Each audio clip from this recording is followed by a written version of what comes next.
Hi, good morning, good afternoon, or good evening. Welcome to the second episode of Magento Unpacked. Today's episode is brought to you by qoliber and Zero One, and we're going to talk about another Magento myth, which is launching Magento project, how long it should take, why it's taking so much time, and we're going to debunk this myth. So I have today with me Arron Moss from Zero One. So Arron, tell us about yourself. Hi, I'm Arron Moss, founder at Zero One. The business has been providing web-based products since 1999, would you believe it? Turning solely to Magento version 1 in around 2008.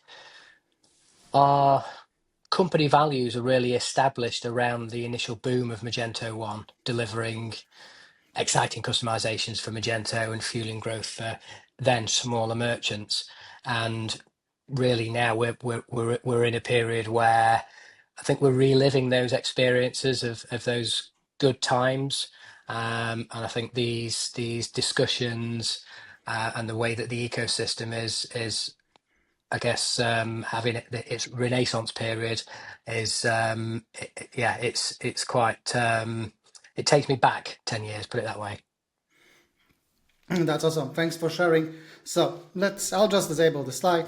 So, so let's address the elephant in the room. So why is the timeline for Magento projects such a hot topic? Why people are discrediting Magento, saying that the launch of Magento projects taking so much time? Because you and I know that it's like these facts, those stories are far from reality. So what is your experience and why do you believe it's a myth, not longer a relevant topic for Magento? Okay, so I think it would be easy for us all to cast our minds back 5 to 10 years and feel that there was substantiation in that statement.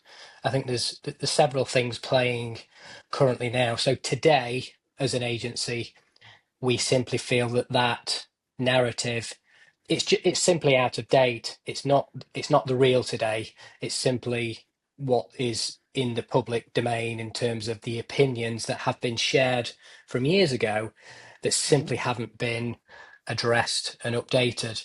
And I think that's where these discussions really hope to, I guess, update the public common knowledge to the fact that certainly one, the ecosystem is going through what we might consider to be a second wave Mhm. as the Magento 2 product has matured, and equally, I think that perhaps the disparity because it's so versatile in its application to business of such varied sizes, then those not necessarily polarizing, but those extremes cause a major array of let's say service provision in the industry where there can be budget projects which might typically have been seen to fail 5 or 10 years ago, and there could be Mhm. major enterprise projects running into the millions of costs, Mhm. and therefore merchants sat anywhere in that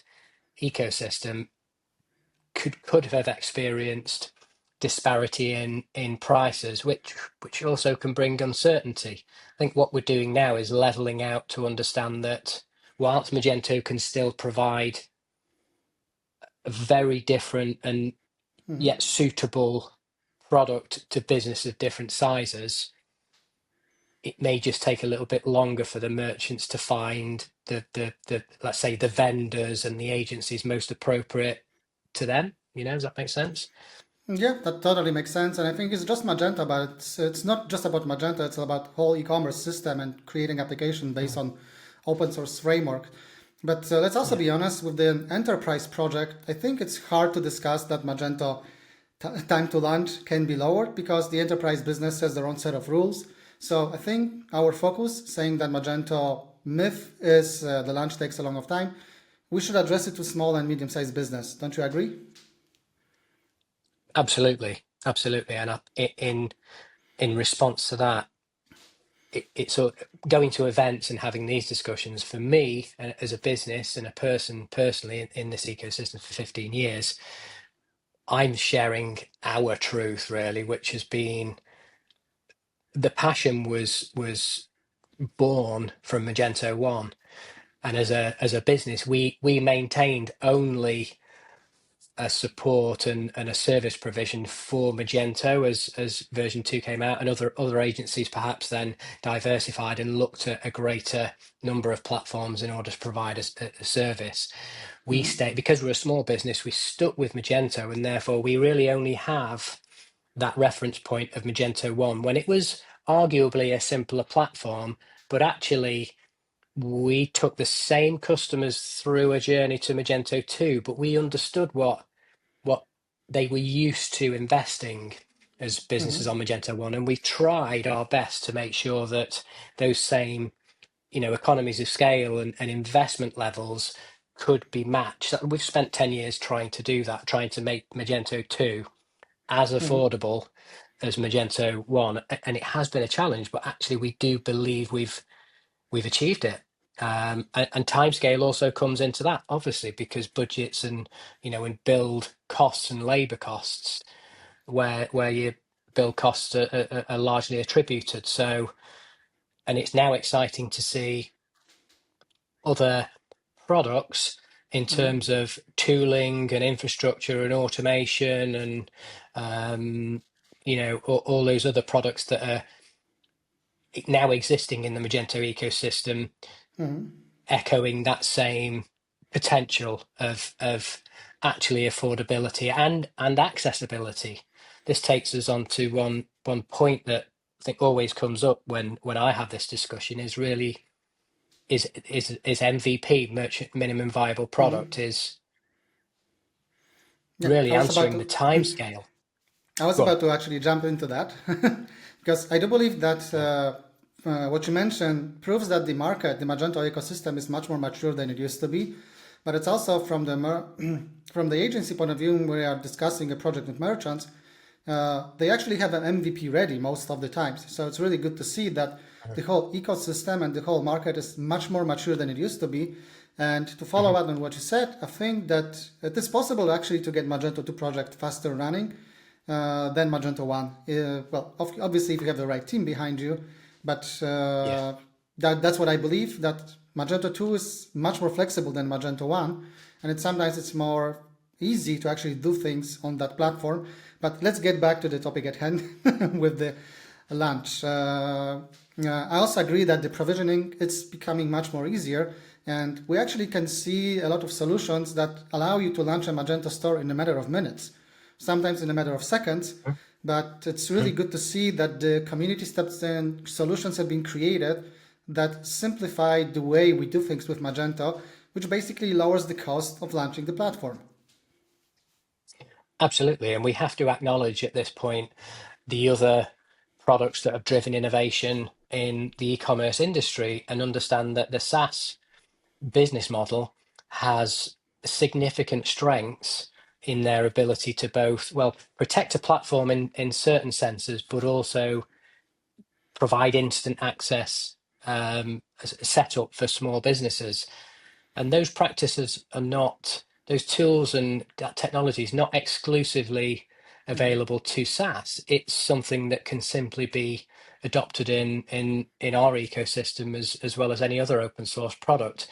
And it's that innovation now with tooling automation that is now beginning to suggest that, well, I know of two products personally that can provision fully functional Magento instances now in minutes, and we're talking a small number of minutes rather than large, and which is astonishing, and actually then provides that real competitive edge to the typical SaaS offering, particularly for small business anyway, entry level.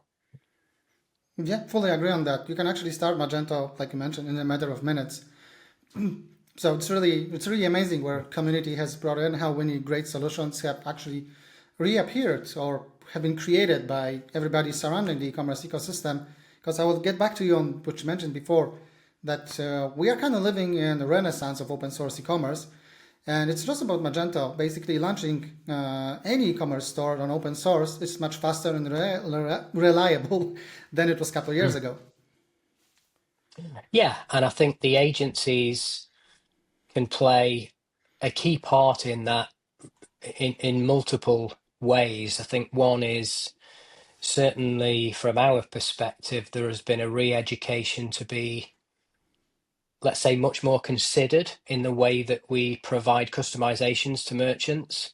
Again, we could be taking a leaf of success from the other business models, and the SaaS model in particular, where constraint around the platform is it's a decision that an SI or a merchant can make to actually future proof and reduce their future platform costs, total cost of ownership. So actually, there doesn't need to be this polarization between this open source ecosystem that we sit within and the SaaS model. It's about the decisions that are made culturally that give you the power to sit and actually exploit the best of both in some senses. So we're finding some increasingly merchants are much more receptive to us coming along and actually simplifying the platform, actually investing more time to simplify the platform to reduce the overall cost burden and ultimately still give them access to innovate the product where they really need it, but constraint not to over customize it unless absolutely necessary. And that's now providing some quite exciting results where it's been mentioned security patches and Magento upgrades again has been one of those cost of ownership worries of merchants, and we're seeing those timeframes also slash down as well. And that comes back to the overall build cost of, okay, well, MVP, if you are prepared to launch an MVP much in the way that a kind of a one-click SaaS solution would provide you a basic e-commerce shop, that is now available in Magento, and therefore you can launch in as little as 10 minutes or as great as 10 months, 2 years, who knows, if the complexity of the project demands. Yeah, to follow up on that, it's actually easier to launch Magento because most of the agencies on the market, which has been 10 plus years, they already have like a pre-built solutions for the merchants, right? So basically also reducing the time needed to launch Magento. So if you were to wrap this up, Aaron, so what do you think, why this myth like ever happened? And why it's not relevant anymore? Well, as in the small, medium merchant business. So I think most people would acknowledge that the boom of Magento 1 brought the advent of Magento 2 to the market in a production state, perhaps too early, perhaps it wasn't mature enough, and there was a period of stabilization in the Magento ecosystem. And at that point, it was challenging for everyone, merchants, SIs, third-party providers. And at that point, there was a period of uncertainty, and there was a period of, let's say, merchants and agencies wanting to, I guess, adopt the platform off its reputation, and perhaps that caused, and also because of that boom, also interested other agencies, maybe lesser skilled, um, from not necessarily well skilled in delivering Magento solutions. And then there was a period, 5 to 10 years ago, where those costs were just escalating and the project risk was too high. And that is the taint. That's the tainted message that still sits within the community at the moment. And I think there are a lot of people and businesses now just trying to address that and bring an up-to-date opinion to the general public, which is happening thanks to podcasts like this, I guess. Yeah, thank you very much, Aaron. Yeah, I do believe that everybody had to learn how to do Magento 2 well, and I think that was probably the issue because we didn't know the platform, but now everybody does, right? Addressing the agencies who joined the e-commerce development in the COVID times, that's another story, maybe for another podcast. So Aaron, I really thank you for having you on a Magento Unpacked episode. If anybody is interested, let's do it together. Let's debunk other Magento myths. So Aaron, thank you very much, and I wish everybody a great day. Thank Aaron. you. Thanks again. Cheers. Cheers, bye.